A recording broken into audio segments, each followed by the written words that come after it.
Let's do this.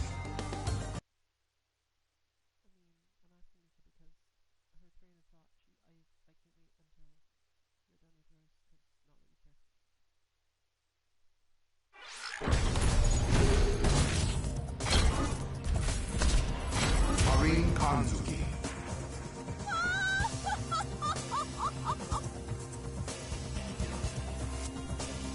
Nekali. Tsuyuki Tama.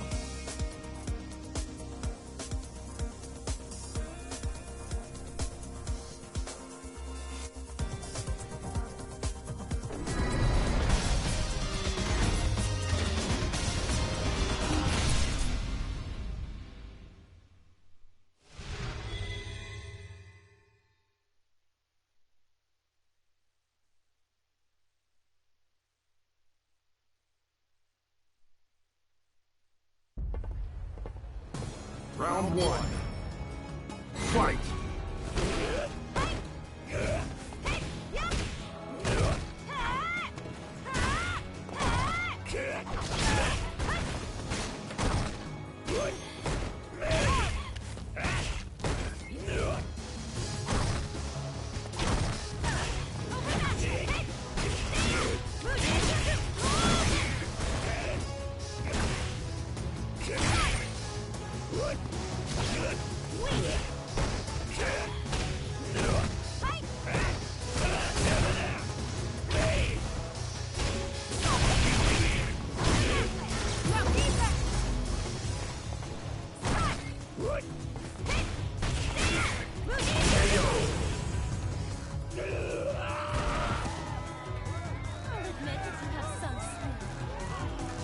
Round two.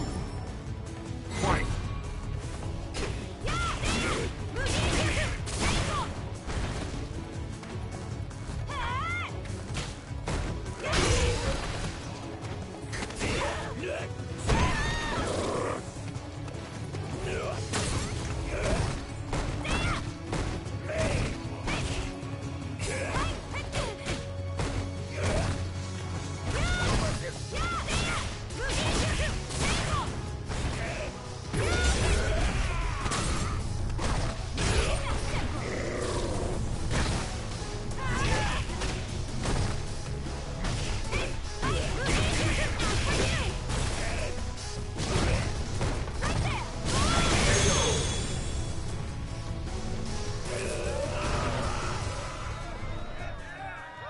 You win!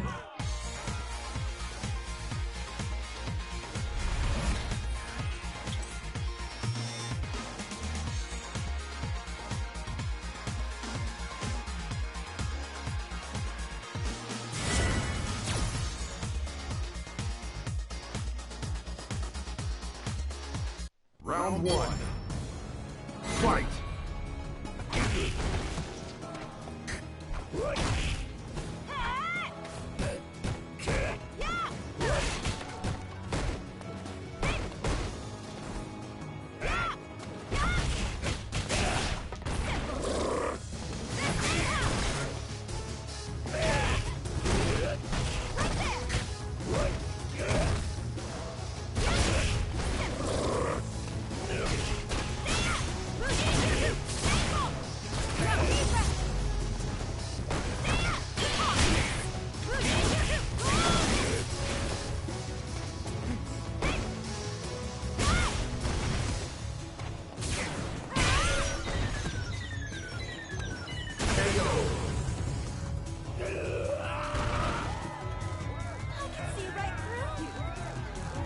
Round two. Fight!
Final round. Fight!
You win!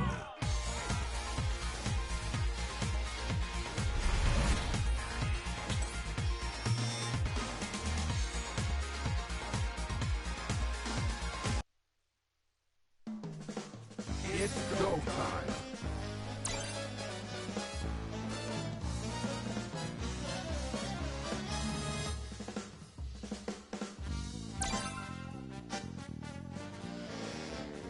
Let's do this!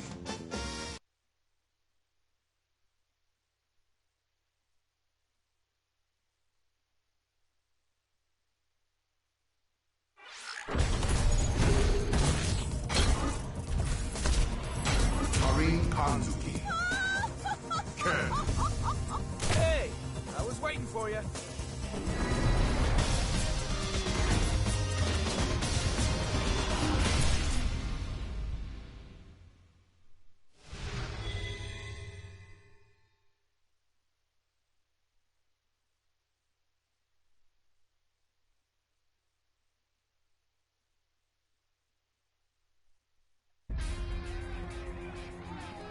Round one.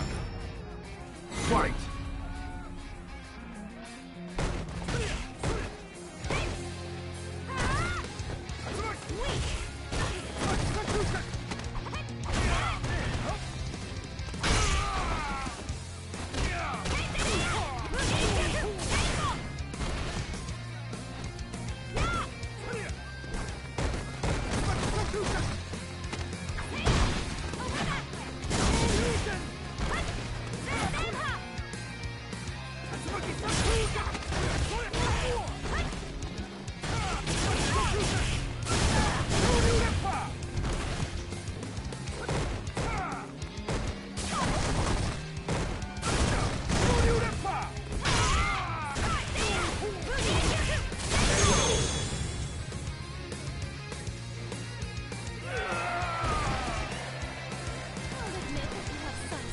Good evening, everyone!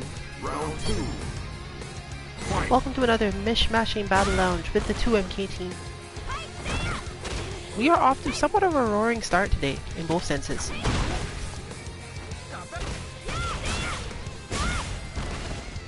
This is going to be a basic stream. It's a little hot here right now. It's a little hot in most places in the Northern Hemisphere right now. But that is not stopping us nor our thirst for both water and skill ups.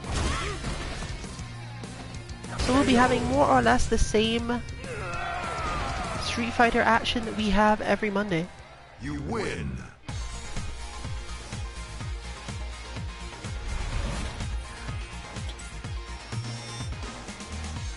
This is of course a Atlantic Rim sort of lounge. Anywhere along there, as you can see, there's a tiny bit of lag here, but if your internet is good and you are on the coast of Europe, even sometimes further in, the better your internet is, the more likely it is to work out. Caribbean, northern part of South America, most of Central America, etc. Of course, the east coast of Canada. You can be reasonably sure you'll have a decent connection to pretty much everyone in the lounge. We will eventually reach the point where if someone from the Midwest joins and ends up fighting someone from France, it might not be as good. And you can already see some signs of the lag here, but the rollback is in the form that makes this not unbearable.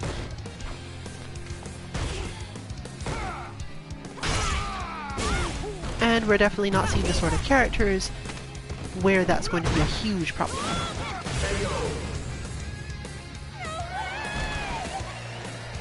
As always, today is going to be mostly about learning how to control emotions, think about how to get through situations and so on, since that's basically all we really train in this game now. Until we have another bot to deal with, another concept of, for example, Oro, or specific things if a Dan player shows up, etc. We've reached a point where most of our players have at least enough experience and understanding with all of the main scene characters in this game through the bots themselves, or just their own idea of how to play in specific situations, that, yeah, you're generally going to assume that people know what they're doing. Whether or not they can actually physically do it is a matter of practice. Unfortunately, as you may know, we don't necessarily practice these games that much, this being one of the main times that most people get their chance to do things in here. But when you've got enough bots to poke at every morning for half an hour, if that much, you can definitely still make your gains and spend times like this thinking about the way you play the game personally, how you think about situations and what you do that often gets you killed or gets you into trouble. Throw in your basic matchup knowledge and ideas of how to do specific parts, and you've probably got enough to get you through a good trading session with some level ups, gains, benefits to you, etc.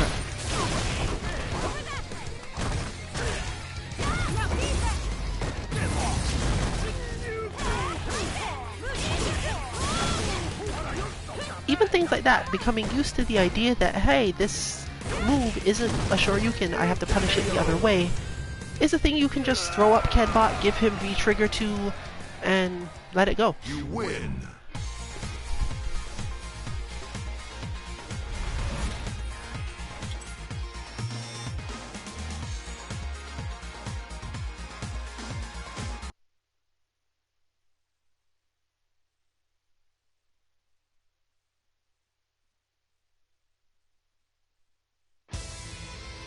It's go time.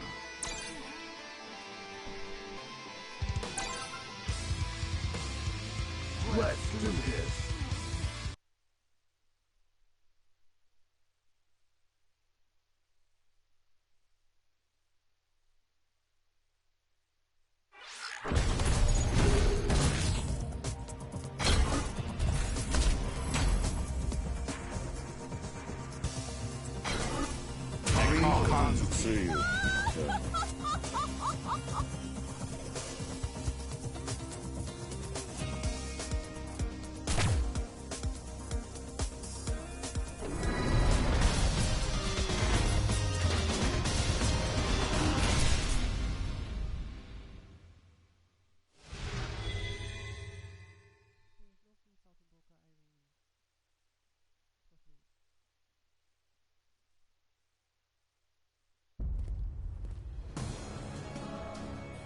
Round one.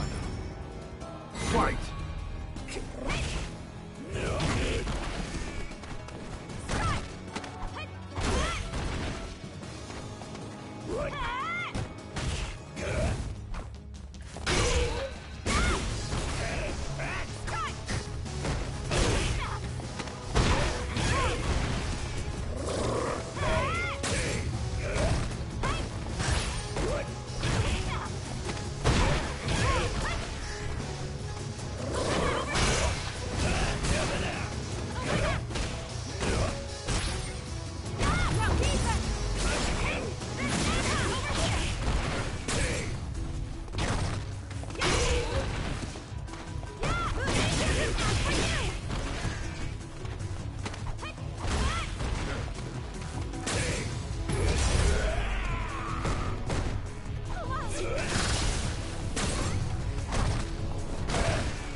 Round 2. Fight!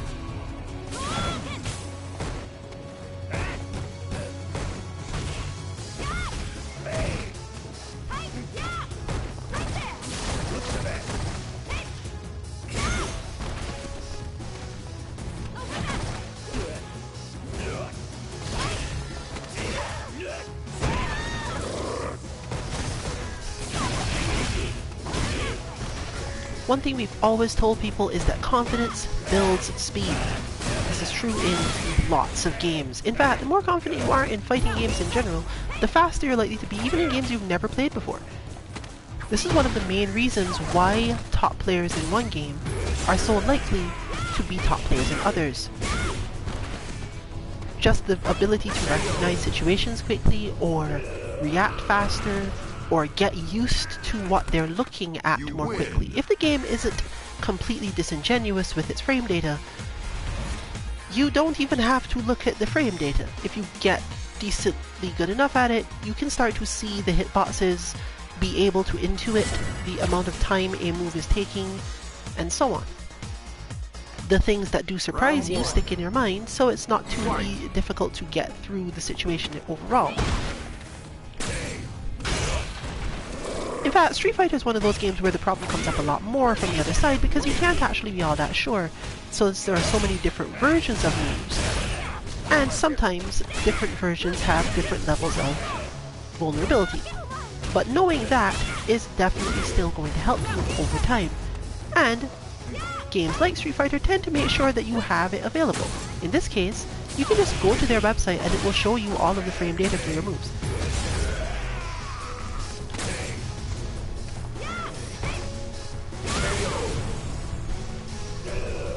This situation is another fairly good example. A large part of why this works out this way is that our Kareem player is just faster in both ways than our Nikali player. They have very similar amounts of overall experience, and to some extent different amounts, not terribly different amounts of understanding of the game as a whole, but aside from a slight better understanding of the matchup from Kareem's side, a lot of this is, as you're already noticing, I can hit you faster than you can hit me. I can react to situations faster than you can. I can set up situations where your speed is not going to save you from what I'm doing. And that forces our Nikali player to spend a lot more time, let's call it randomly hitting buttons, but more so attempting to preempt what's happening, which does work, but it leaves one very susceptible after a while, because it also pushes you into a mental state that's hard to get yourself out of. Once you have gotten to the point of trying to preemptively solve your problems, but you've also lost the life lead, your life gets really hard, because your opponent is at the point where they can now bait you into making mistakes based on that thing instead. For example, had that been baited, that would have been basically the round, with no benefit whatsoever to the wolf side.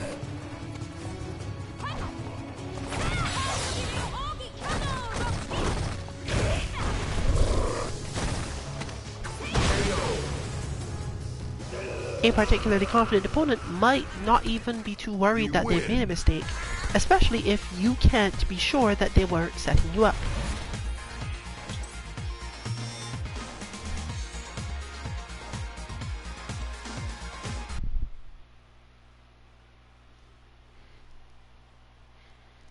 We have people trickling in, so at last count we were 4, which means there are 3 slots open if you do want to join. Nope, it's actually just 3 again. I guess Ken did not have as smooth an experience, relatively speaking, as was experienced on this side, or just didn't really feel like fighting Kareem.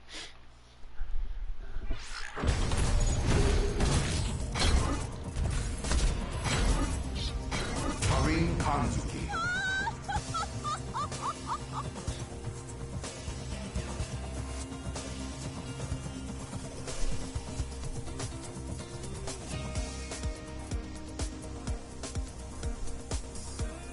we're likely to see a bigger amount of challenge on this side if this is in fact... No, it's not Kage. The difference between the way these two characters interact relative to how Kage has to do it is actually really high, so it's going to be hard to decide what exactly will happen here.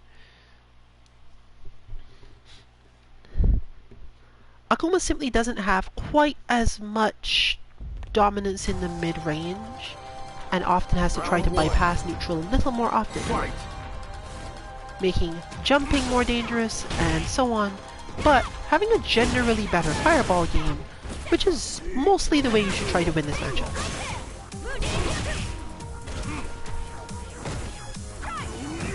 That looked more like a stutter than a serious issue.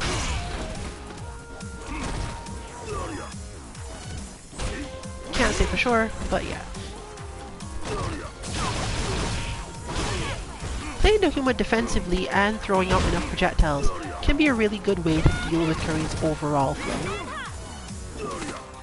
But this only really works if the Korean player is really interested in getting in. Those who are willing to block, wait for you to make a mistake, etc.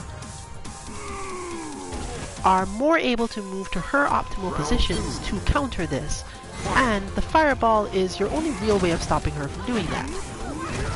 If you get it, great.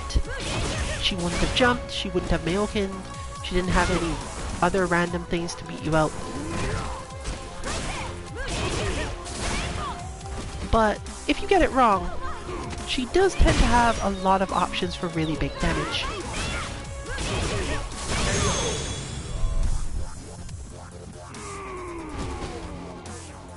But we do at the moment have reason to not continue this match, which means you're more likely to see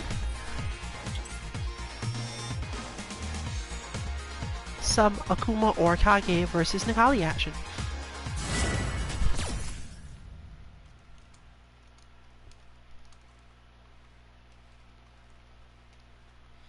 Assuming, of course, that they stick around and don't leave because of the dropped back.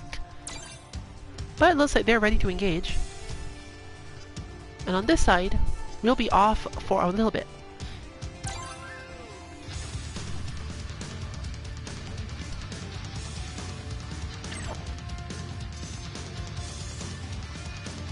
Let's do this.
Round one.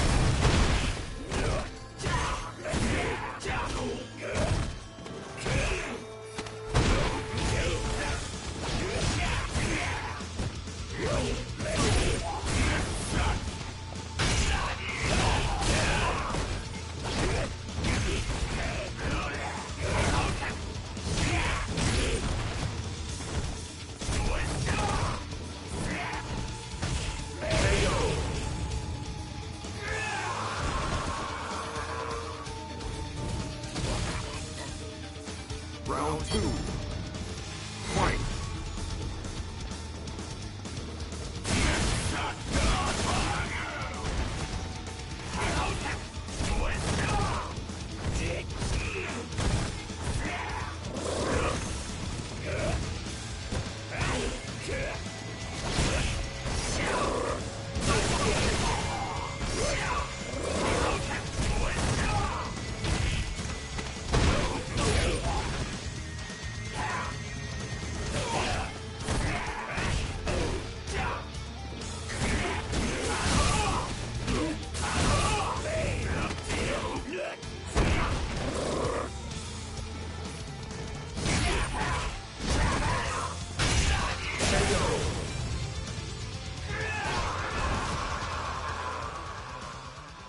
Necalli wins.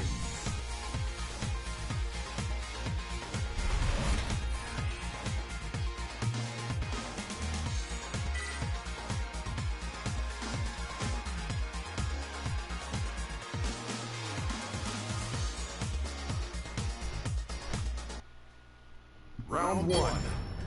Watching this player immediately gives me the impression that they've got an idea of what they want to do, they've got their decisions clear in their mind, but they're having that problem where the execution is just not keeping up with their plans. And while obviously that's always just a matter of practice, it could be, and for many people it really just is, that when you get into a real match, especially if it's either slightly laggy or your opponent is strong and therefore stressing you, your execution just degrades.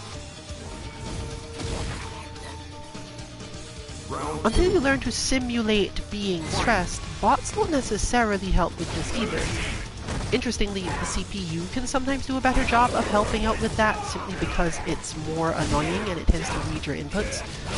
So it has a higher capacity to frustrate you in the moments where you'd want to deal with it this way. But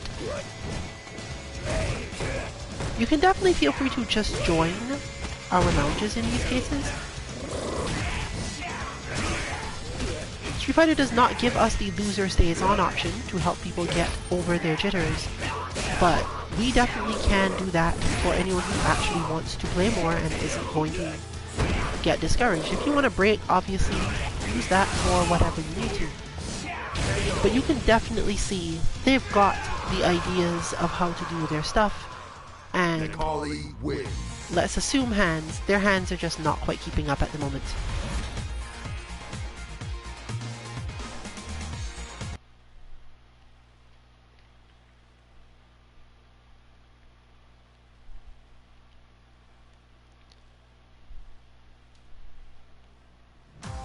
It's go time.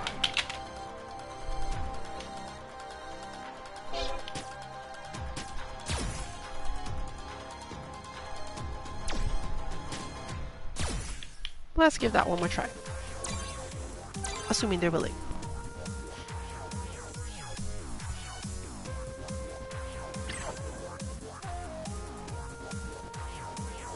Let's do this. Because one of the things that can automatically make your execution worse is unfamiliar characters, having to deal with punishes or interactions that you're not used to.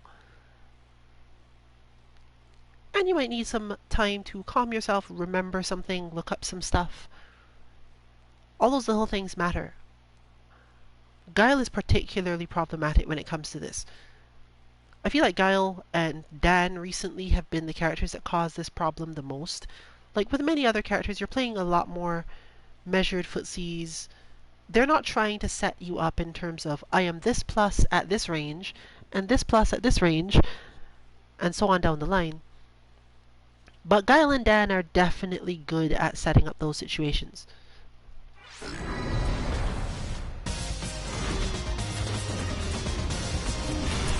Our Dan bot does a decent job of it. Our Guile bot 2 does a better job than our Guile bot 1, but it really depends on your character.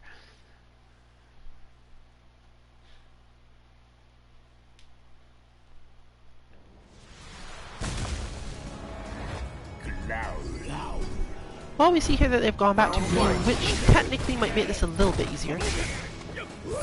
Ryu's combos aren't necessarily easier to do, but there's something that comes up in these games a lot that makes some characters technically stronger than others by certain people's perspectives. How badly you are punished for dropping your combos can really change a lot about ways that characters interact with each other. It doesn't always have to be just your combos either, just like dropping your moves in general, in neutral.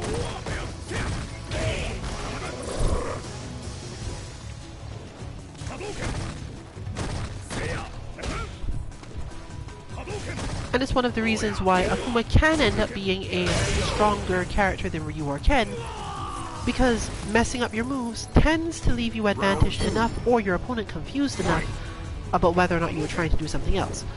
Whereas, if you mess up your stuff with Ryu, your opponent tends to notice, and they tend to punish you for it.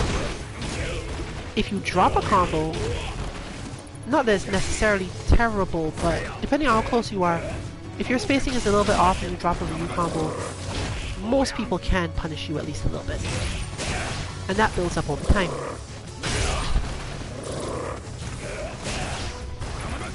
However, Kage is actually even worse in this regard, so it might be a good idea to switch to Ryu if one is either just having trouble with the controller, having jitters, anything that would cause you to not be able to execute your moves. But you want to get your other side of practicing, because you can practice your execution in training mode. Again, it's not necessarily going to be as good if you're not stressed enough, but you can still get some gains by just doing it regardless. But if you want to plan your tactics, your spacing, your other matchup knowledge, etc., especially if you play as their known Shoto character, it can be good to just switch to the one that's most comfortable or the one least likely to get killed, so that you can finish doing your spacing and tactics training without worrying about, okay, well, this went decently, but then I dropped my combo and died.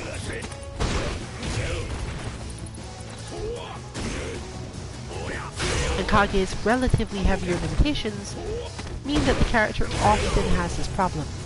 You either finish Kage's combos correctly and do tons of damage, or if you drop them or your opponent recognizes what's happening and sees that there's some gap in your block strings, you often just die.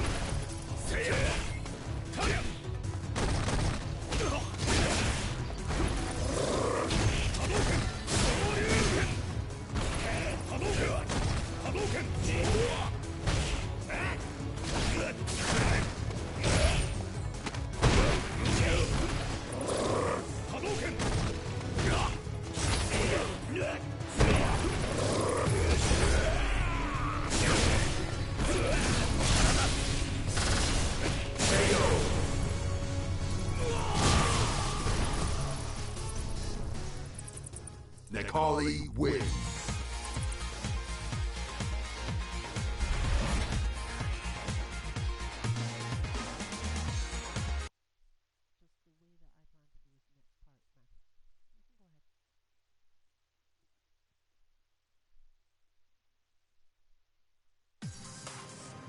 It's go time.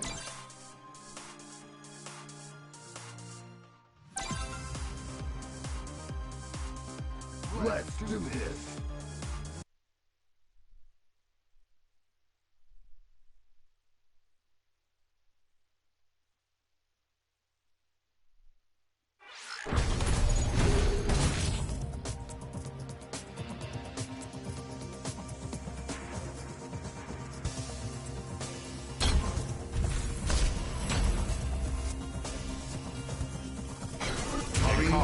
See you.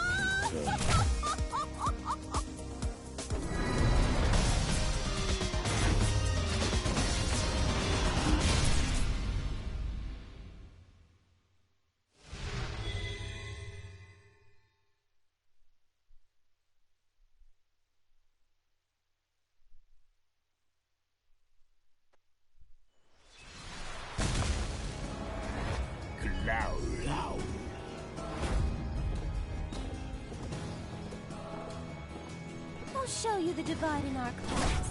Round one. Fight.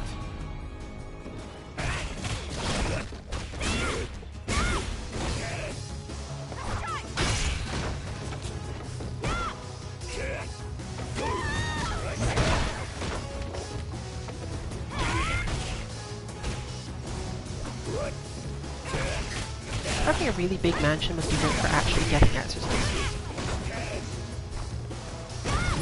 I feel like Karine already exercises a lot based on everything that she hits.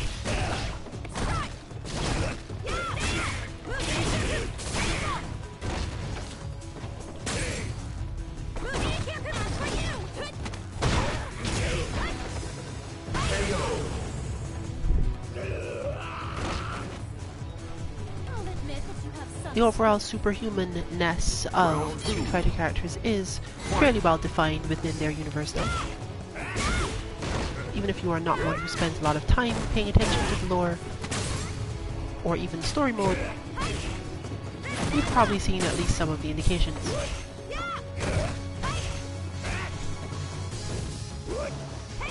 Go punch with flames, powerful enough to actually set things on fire, kick down steel doors, and jump out of helicopters. So, I'm not as worried about the, you know, long walks through, I guess, the park in Curly's house. That was probably worth it.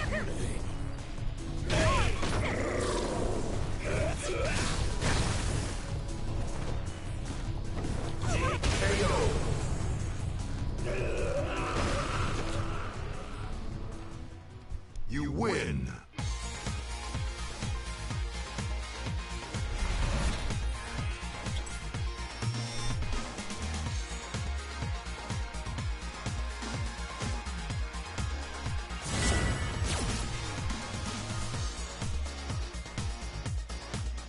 Round one. Fight.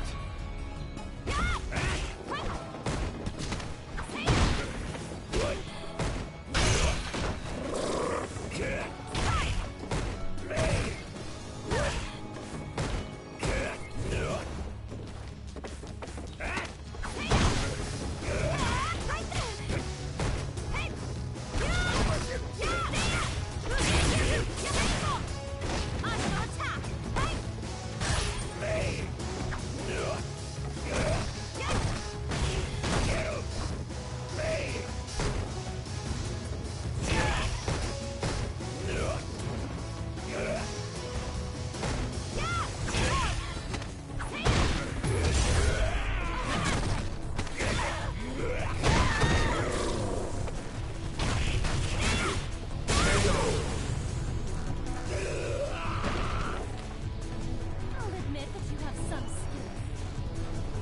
Round two. Fight.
You win.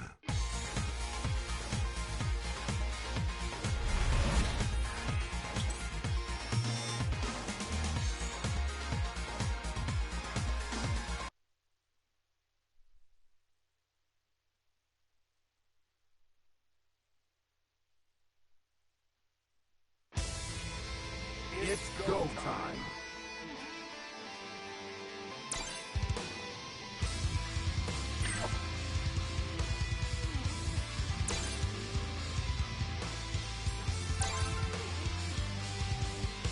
Let's do this.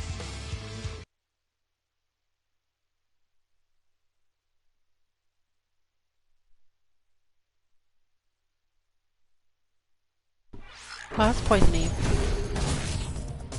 Is this going to be a case of speak of the guile and they appear? Marine Kanzuki. Or are they going to try by playing a different character? No! They're here to raise Kage to the next level. Kage is not an easy character for Furry to deal with because her anti-airs tend to have so many blind spots, and Kage really does a good job of messing with those blind spots. It's often better for her to get out of the way altogether, either by forward dashing or using Seppo Round out one. of a specific situation, Fight. which can be hard to make yourself do in time. The main thing you usually need to understand is, if Kage has made you block, do you want to view reversal yourself out of the situation? Or do you want to prepare to be jumped at? Because Kage, like Ken, doesn't have a lot of good options after hitting too many buttons in the low spot, let's say. You can do that move basically, and that's about it.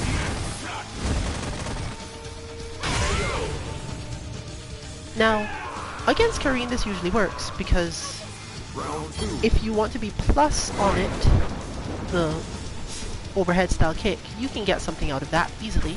But if not, then your life is a little harder, because you will just end up being blocked for a very long time. Once Karine has enough of the meter to activate her new trigger though, it's really a matter of whether or not you think you have a way to make her not use her parry on you, or you think you can win quickly enough in neutral to not have to deal with the Rinken, neither of which Kage is particularly adept at.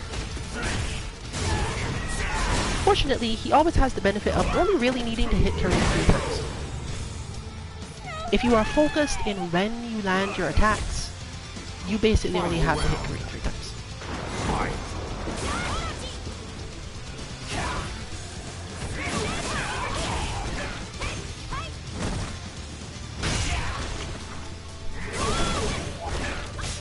And because of this, and because she knows this, she doesn't have to really spend a lot of time thinking about other options or dealing with metered stuff. The main thing Karine ever cares about, therefore, is which of those stomps did you just do?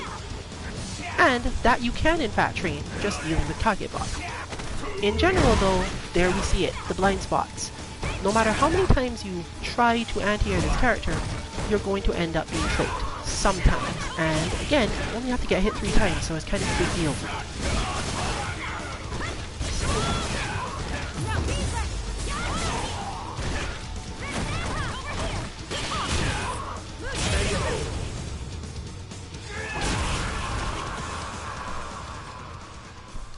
You win. Still, the fact that it's such a relatively simple match, especially when you're not forced to play a lot of the more annoying form of footsies, because Karine doesn't actually want to spend a lot of time playing footsies in this matchup. It's just a way to get hit by jump-ins, Round one. and it's not terribly satisfying to get to do them, because when you do get hit by the jump-in and you're just there sad because it worked out negatively, it's just ugh. So the main thing you need to understand is that you can neutral jump out of a ton of Kage's pressure. Same as Rashid. Now, this won't cause you to not get hurt, but it massively lowers the damage you will take, and that can help raise you from I only need to get hit 3 times to I need to get hit 5 times.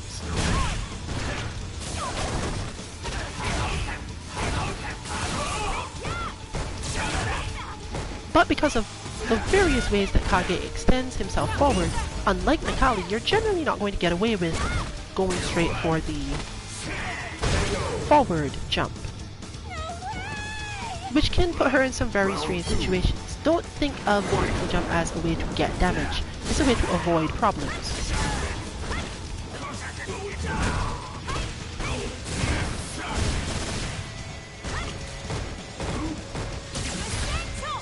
You can even use it sort of preemptively, because you can in fact hit your various air moves while at it, to deal with any jumps that do happen in that space.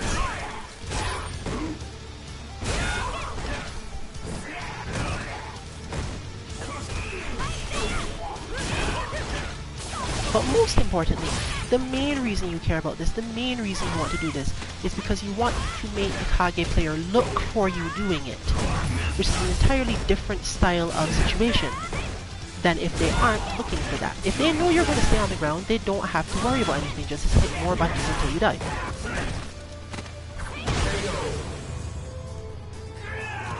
And then it would be up to you to come up with a very good way out of these buttons. But you've increased their stress so much more, most of the time, by just neutral jumping out of a lot of bad situations, that the benefit is too high to pass up almost.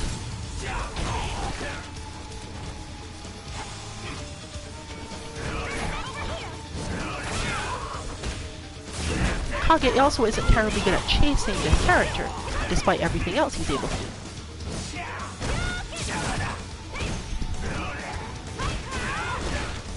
And of course, there's the last part that helps. One of the main things that does deal with Kage actually getting into the air is her air-to-air attacks. Once you have primed yourself, I'm probably leaving the ground anyway, it becomes much easier to react in time to those because you were already planning on jumping. You just have to react with the medium punch part.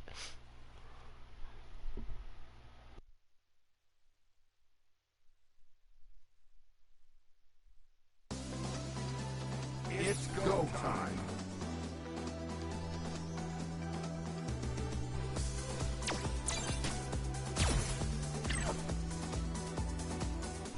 But we once again have to take a small break on this side. It might actually end up being kind of a longer break. But hopefully Cheeto Fingers 650 Let's do this. is here to fight, and we'll hang around for a bit until they can get whatever rematch, if they want it.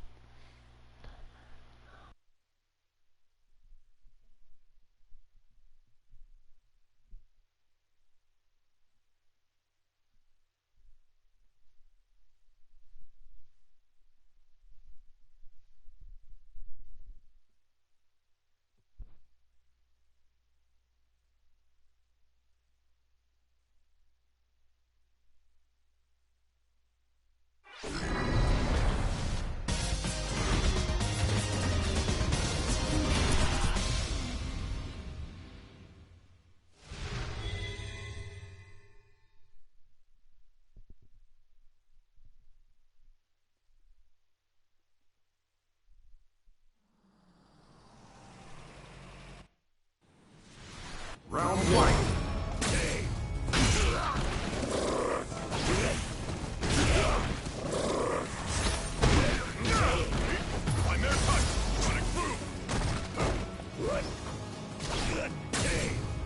Necalli actually deals with Guile's offense pretty well because of just having more ways to open Guile up than most other characters.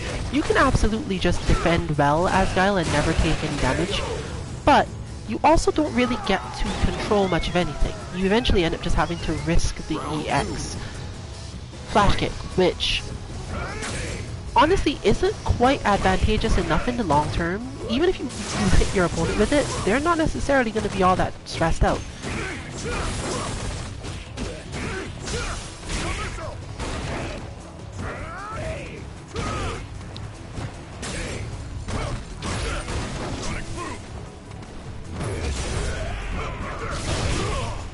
One of the other main problems Guile has is that the Crawling Beast is such a good defense against most of his footsie game that Necalli just doesn't care sometimes. And because you can just hold, no matter what you were doing otherwise, you can put out Crawling Beast while charging for Disguidance. Guile's normal advantage of long range has to be set up rather than just used.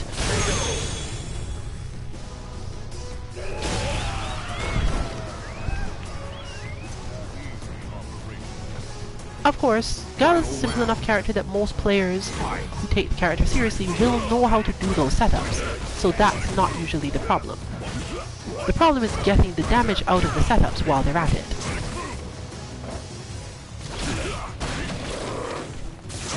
It's basically a mental switch. Guile players normally attempt to fight from far away, and it's sometimes instinctive to get further away than they need to get, which more or less negates any advantage they have against Necalli.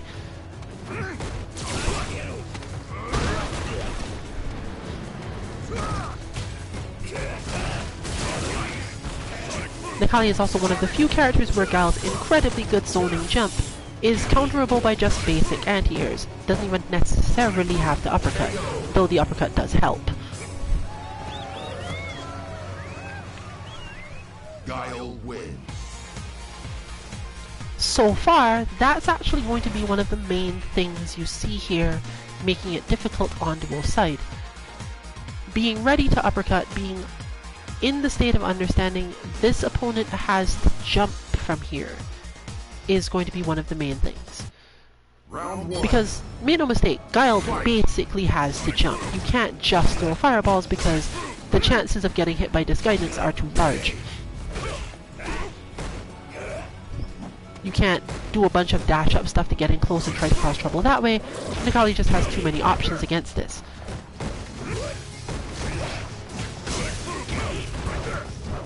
You once got a good knockdown, you can go for pressure, but if you get baited out, yeah, there we go, see? Didn't turn into big damage, but you can see how the situation could get worse.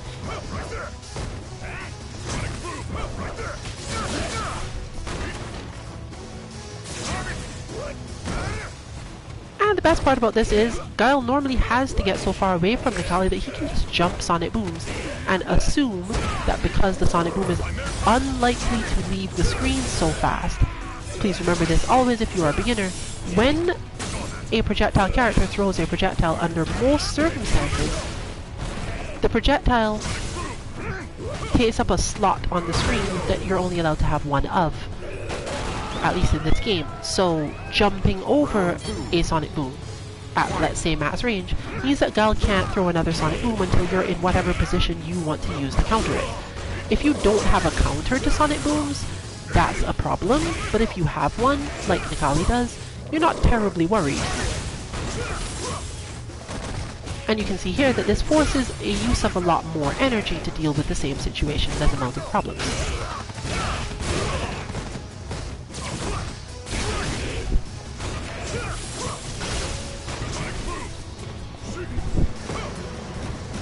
Fortunately, they are sticking a lot closer, playing the game a lot tighter.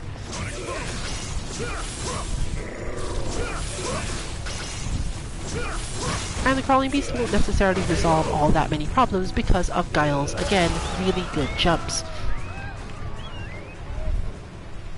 Guile wins.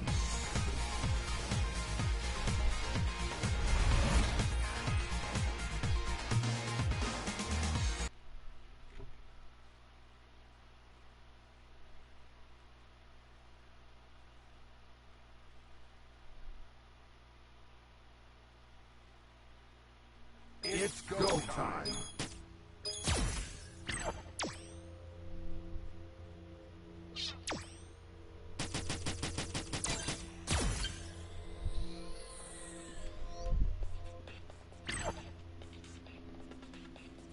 It's go time.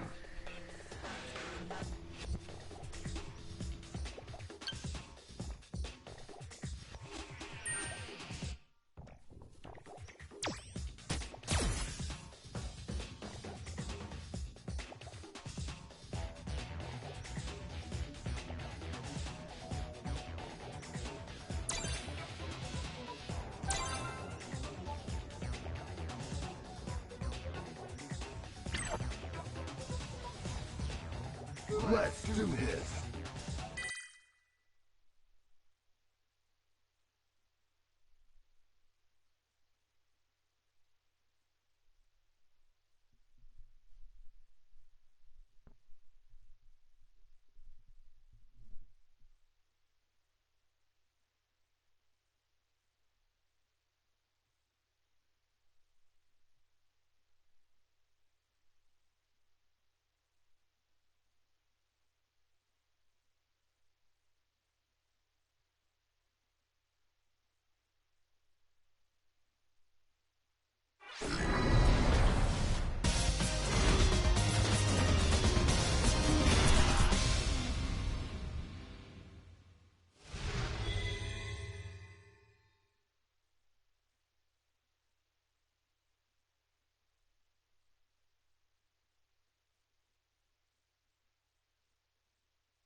Round 1, fight!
Round 2.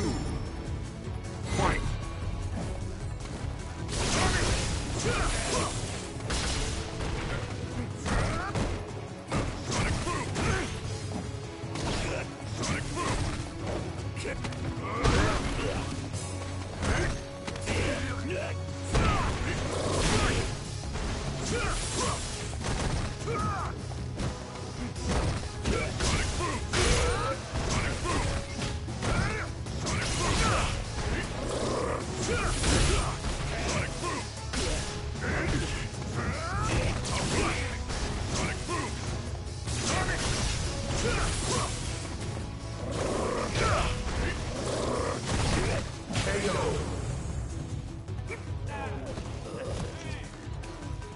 Final round. Fight.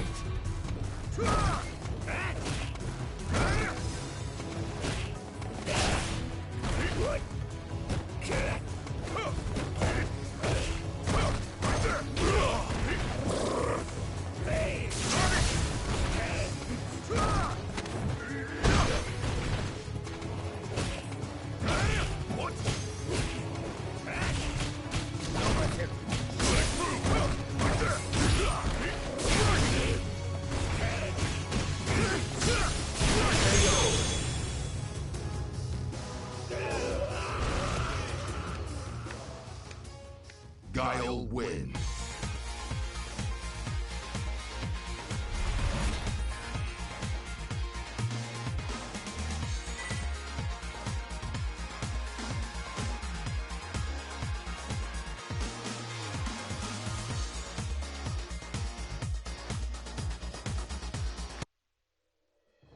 Round 1. Fight.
Round 2. You can definitely see the strength of this Gal player's planning here in many, many different interactions they're having.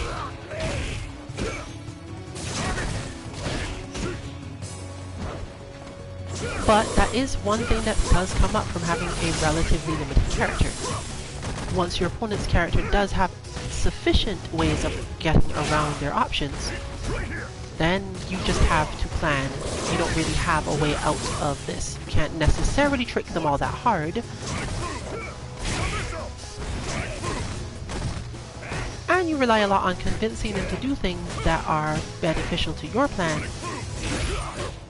and detrimental to theirs. We are seeing a lot of that though, a lot of it to the point of being able to clearly understand how many decisions the wolf is being forced to make and with what options.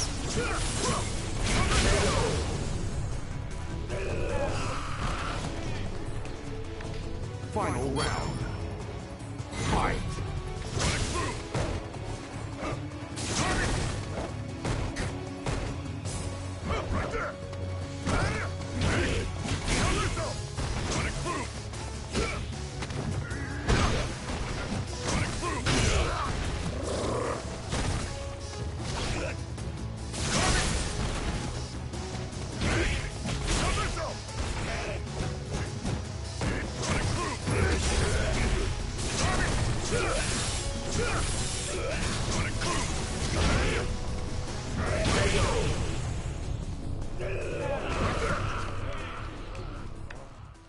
Guile win. But a seasoned player will make the adaptation. They will use their energy up in order to maintain their momentum, to keep their plans going, to not let the opponent pick up any much momentum of their own, keep them on the back foot for as long as possible. Even offensive V reversals come into this. In fact, they come into it very often. When you have a player or a character that seems to be countering everything you do, you want to keep that person as mentally stressed as possible, basically. And using the offensive V reversal to knock them off when they hit you with a checking attack. Basically, you did something that's safe, but you don't get to press anything after it without losing. They press some medium punch almost always. That gives them pushback, gives them advantage. Just V reversal that immediately. The chances that they are ready to bait that V reversal are small, and depending on your move, they might not even be arranged to get the grab either way, so you don't really care. We say a switch here to Dive Sonic, which helps actually because it sort of solves both of Nikali's V skills.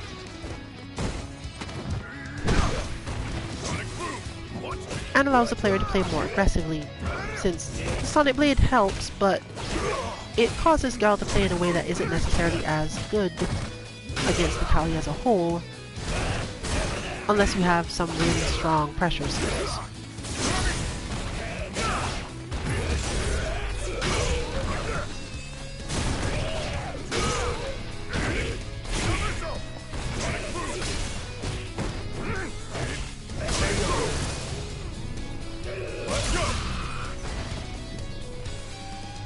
Round 2. Fight.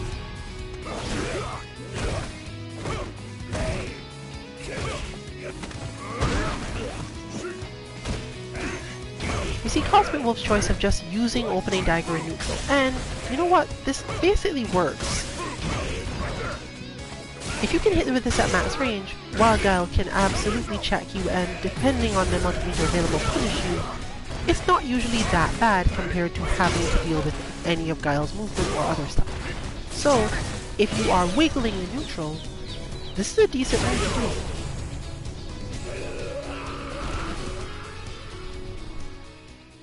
Guile win. The one thing it will cause Guile to do more often is to try to get the timing for the flash kick. But if you're aware enough, you'll only end up using this move when Guile is attempting to play footsies in some way. And that usually means that flash kick at least is not available. There are Guiles that are good enough to play footsies while still maintaining charge for Sonic Boom, but it's relatively harder to maintain proper full charge for flash kick in the situations we're talking about.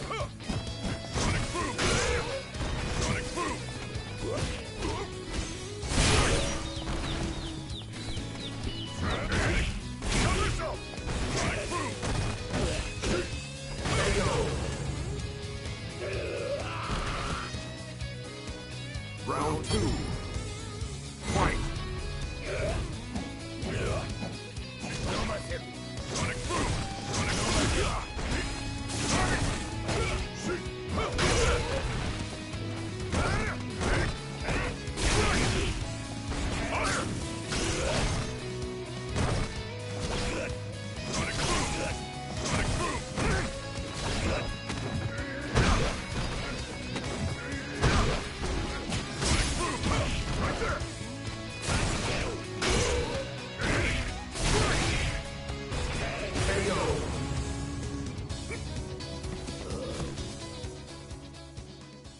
Guile win.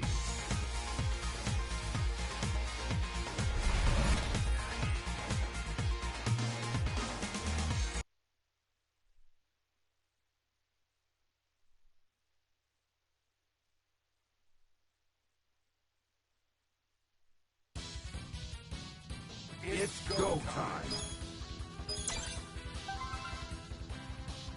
Let's do this.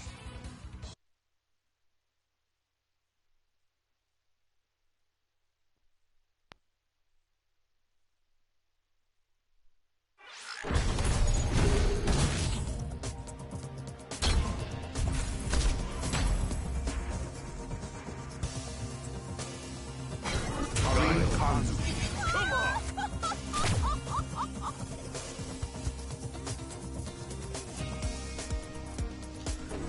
faces the same problems in this matchup as she faces against Sagat. In fact, it's really well known. The goal in any situation where you're fighting against a character with this level of fireball game is to neutral jump the first one, as long as you don't think they have any way to reach you, and only then will the fact that the projectile stays on the screen give you a method and enough timing to actually deal with the second. If you block a sonic boom, assume that you will either not be able to react in time or will not be able to deal with what is required to deal with the next sonic boom. However that goes.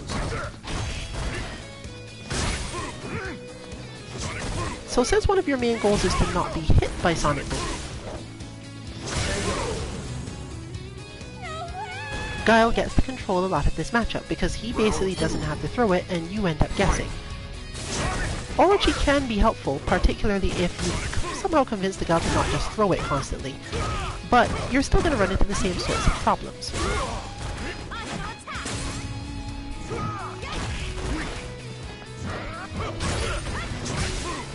And Guile can cover a lot of ground with his spacing of various kicks. It is a decent reason to actually use her V skill too, as it's very similar to how you can deal with Guile in neutral, particularly his footsie buttons, by just hitting Chun-Li's back heavy punch.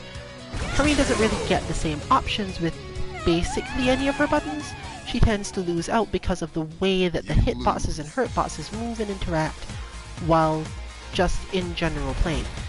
One thing she can do, which is obviously extremely risky, but it does help you make the opponent think more, is to just use medium Mujin-Kyaku as her basic tool in the mid-range. She will get hit by lots of sonic booms, but you're not necessarily thinking about, can I prevent myself from getting hit by sonic booms, because you weren't preventing that anyway. It's always important to think through that. Can you really solve your problem? No, you want to create something your opponent will do that you actually can beat.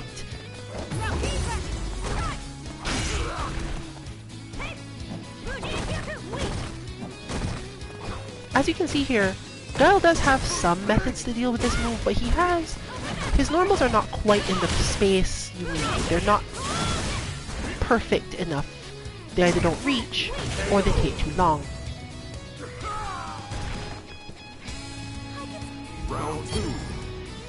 In fact, you don't generally want to use her EX Mujin-Kyaku because it moves you too close to the character. In general, Karine wants to stay just slightly outside of Guile's range, and do remember that the second part of her medium Mujin is in fact airborne at least, enough so that she tends to high profile things.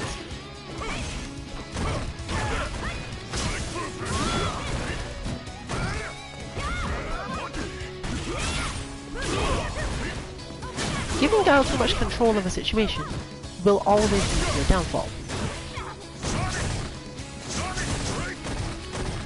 You need to make him think as much as possible, but get as little as possible out of all that thinking. Final round. Fight.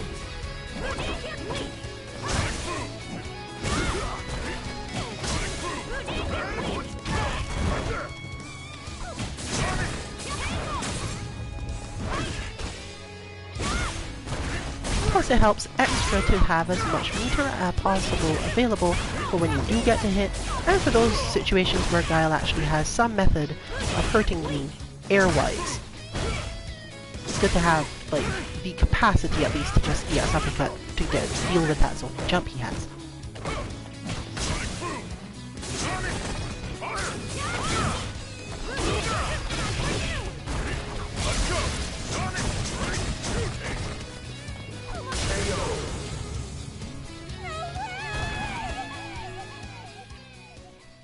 You lose.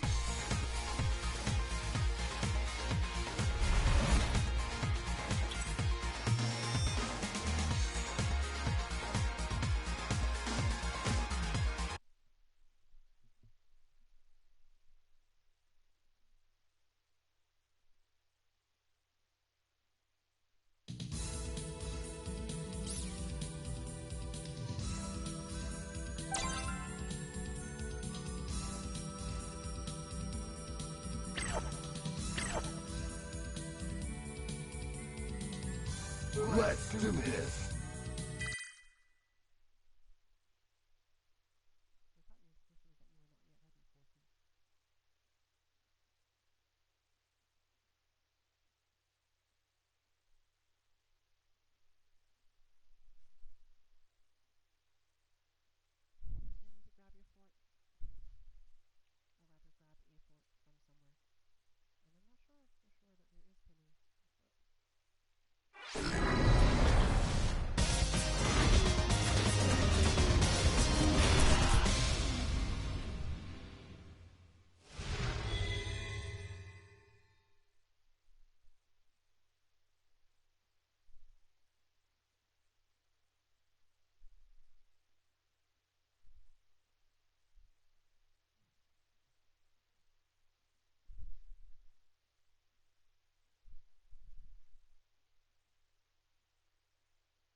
Round one.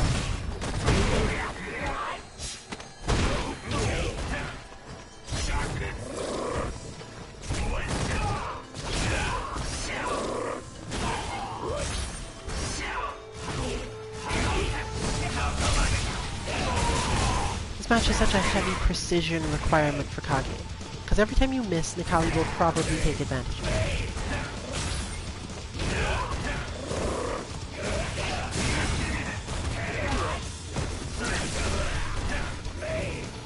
And there's the other problem. Nikali does not have to go into, let's call it beast mode. And having all of that option for V-reversal, especially when it's been built up through use of the crawling beast one way or the other, means that Kage, as a character who spends a lot of time doing specials, particularly specials that are built to be plus, but not necessarily to... Basically, if you stop him, you push him off you. He can't really turn that into a trick very often. He's counting on the fact that you must block it and you must keep blocking. But characters like this are extremely susceptible to V-reversals.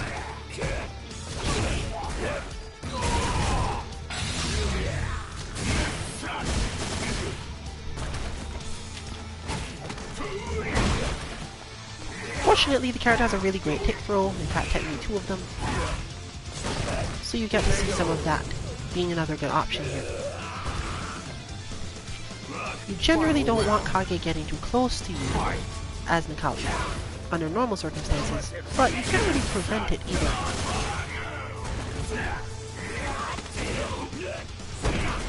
It is relatively good to make sure that when you do get to land your hits, you don't rush back in after Kage. You're more likely to either get uppercut, the same way you have to do with Seth, or if your offense wasn't perfect and you did something to cause you to get, let's say, chipped or checked or whatever else, you probably don't get conversions off that. Kage gets to keep hitting buttons, not you. But as you can see from a lot of this, the pushback from Kage's strings makes it relatively easy to V-reversal your way out of these situations without terribly worrying about being thrown. And you know what? Sometimes you don't even care if that happens. If your opponent is spending a lot of time baiting the V-reversal, given the way that you have to input this, it means that they're likely to lessen their pressure as a whole, and you can, in fact, stay a little closer to them. Basically, a win-win situation pops up pretty quickly.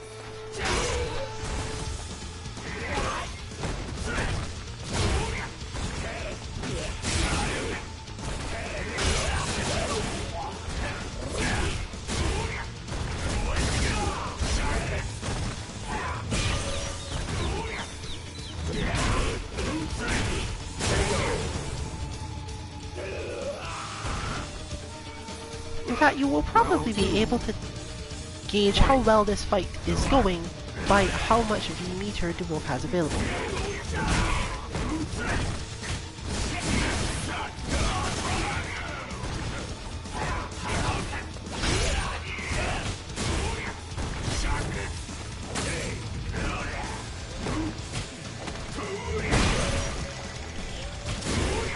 But Without the anti-airs to take them out either, this is going to be a rough, relatively uphill battle.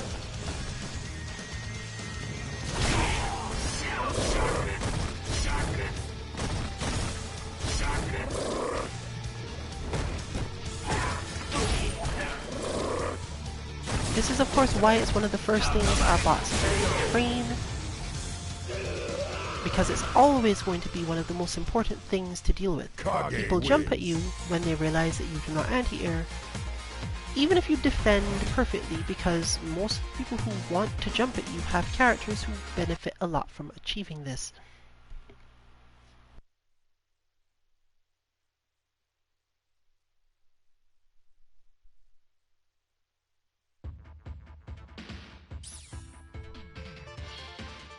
It's go time. Let's do this.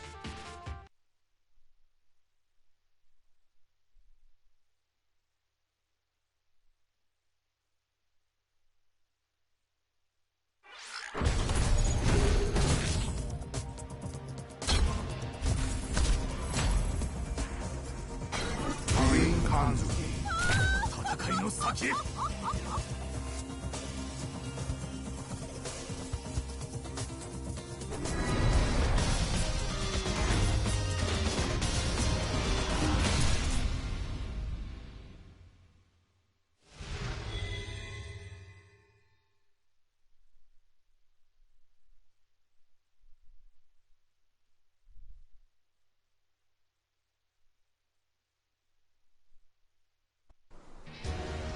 Round one. Fight!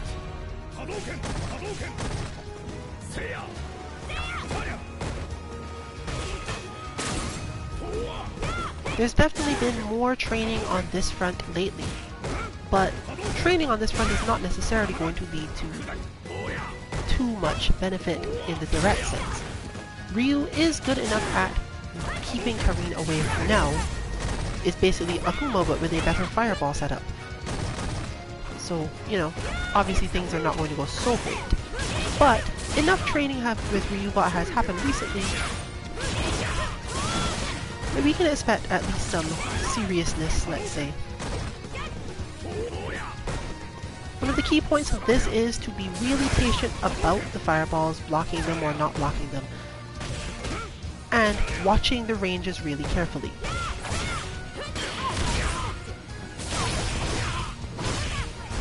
But this is where Karine gets most of her control in the matchup.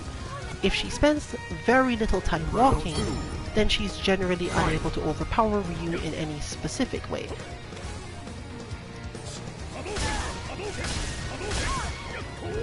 And the same thing applies here. If you've been hit by the first fireball, you can't actually get through to get to the next one. No matter what happens, just assume that you're going to fail the reaction. Your opponent has already started to throw the next projectile by the time you have recovered from being hit by one.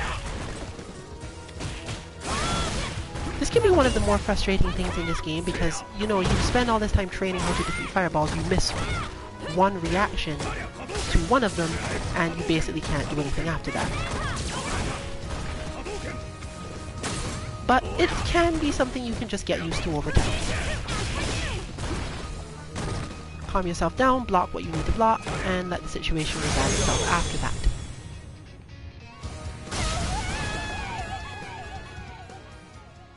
You lose.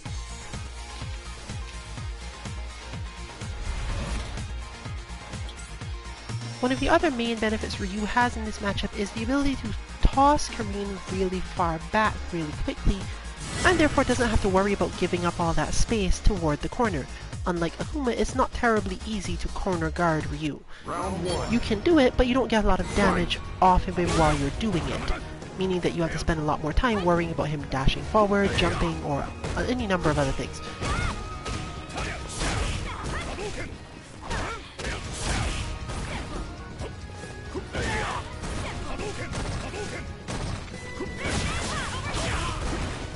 This means that a lot of the time Karine spends is, again, you can't really attack too much, you have to walk. Because most of the time if you attack, Ryu will already be in position to beat whatever you're doing. It will make all your attacks miss, get the jump in, etc. Round 2. Even Seppo does not help here because Seppo is, regardless of the fact that you can choose which one to do, you can only really easily shorten how far Seppo goes by using a Tenko, and that leaves you vulnerable again.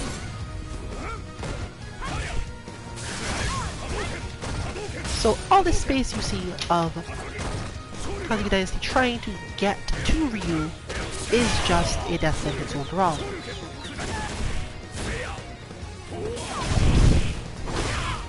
Fortunately, Ryu is a character who misses fairly often. So, if you position yourself correctly, Ryu is more likely to miss, and then you just have to worry about blocking a fireball, and once you've blocked one fireball, then you probably have enough systems to get through, built up practice for dealing with the next one.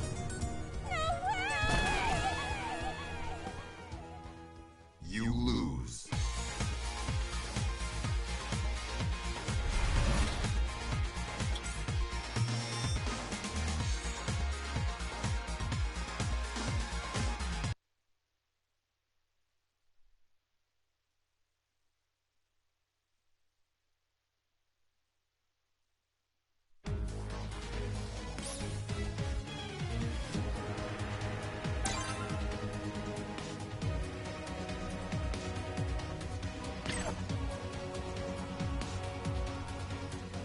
Let's do this.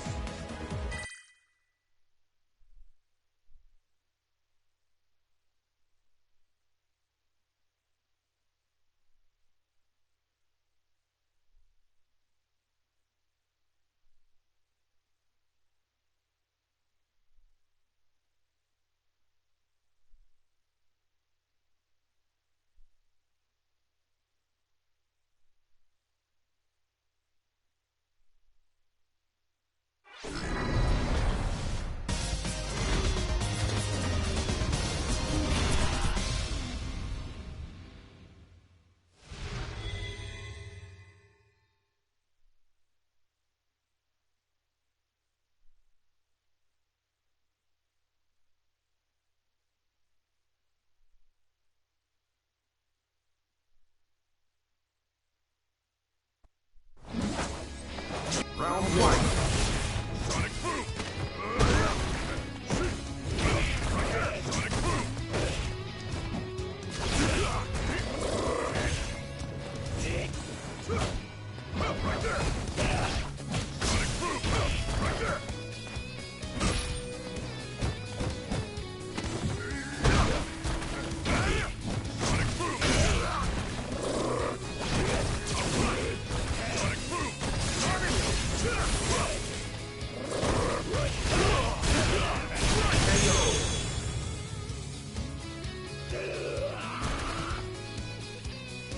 Round 2. Fight!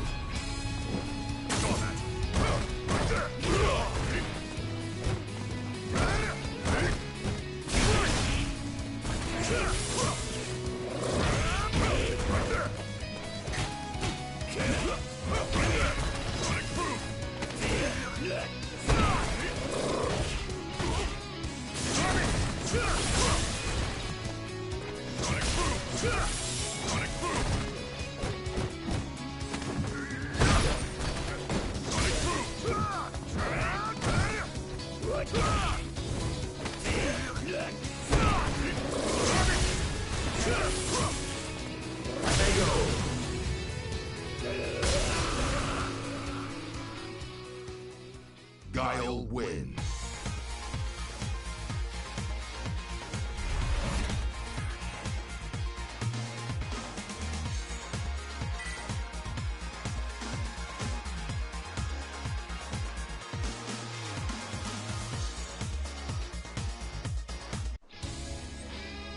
Round 1. Fight!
Round two.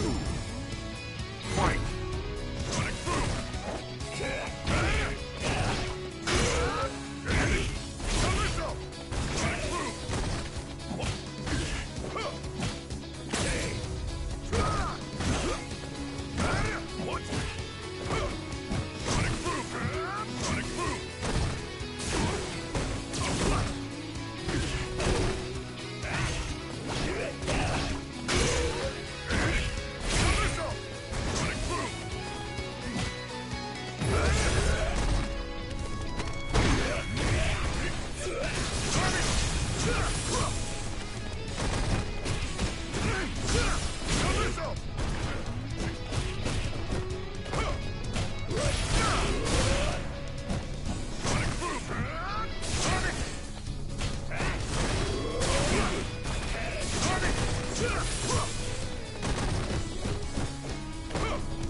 Final round.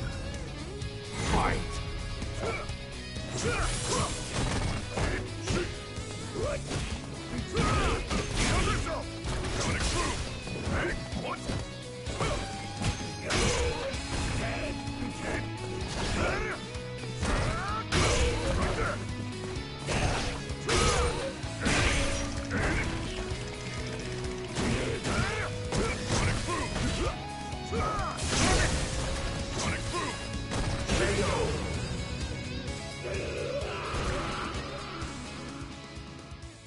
Guile wins.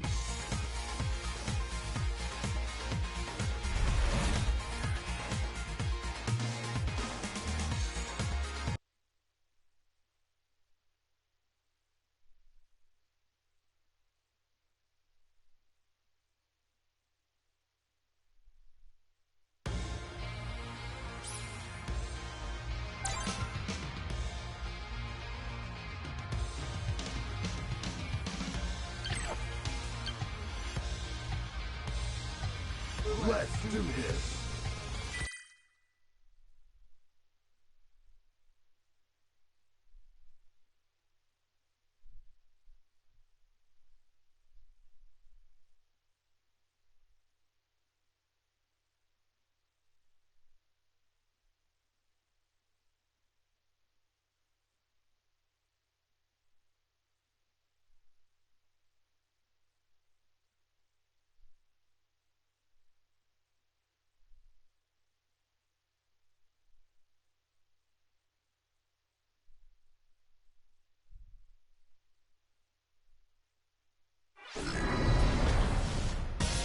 We are winding down the stream portion of our lounge, possibly winding down the entire lounge,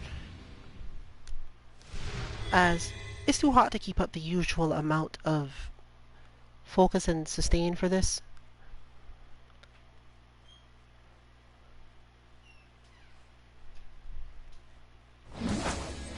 Round one.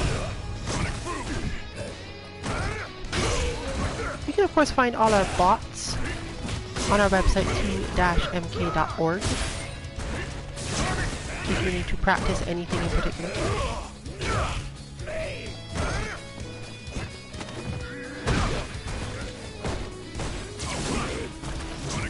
Noting something that I haven't said in a while, to remember that our bots are mainly meant to help people who need to gain an understanding, which isn't a lot of people at this point.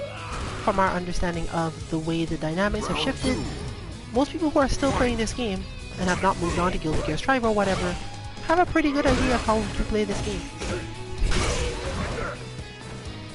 But if you are still in the market to learn some Street Fighter V and don't have another teacher or don't have enough people near you,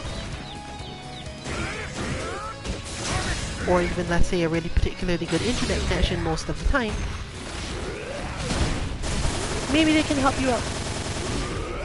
Since all you really need is enough understanding of what the page is trying to explain to you, and enough execution to get most of it to work.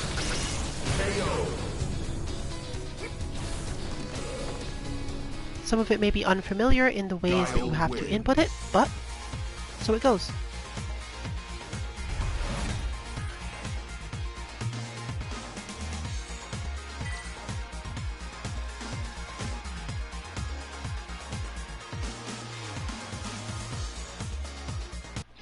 Round one.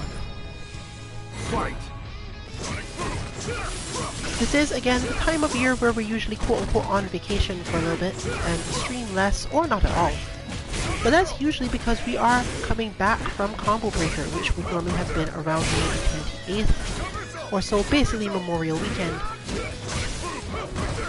But that's 1 month gone now, and therefore we'll probably be switching more so back to heavier streaming.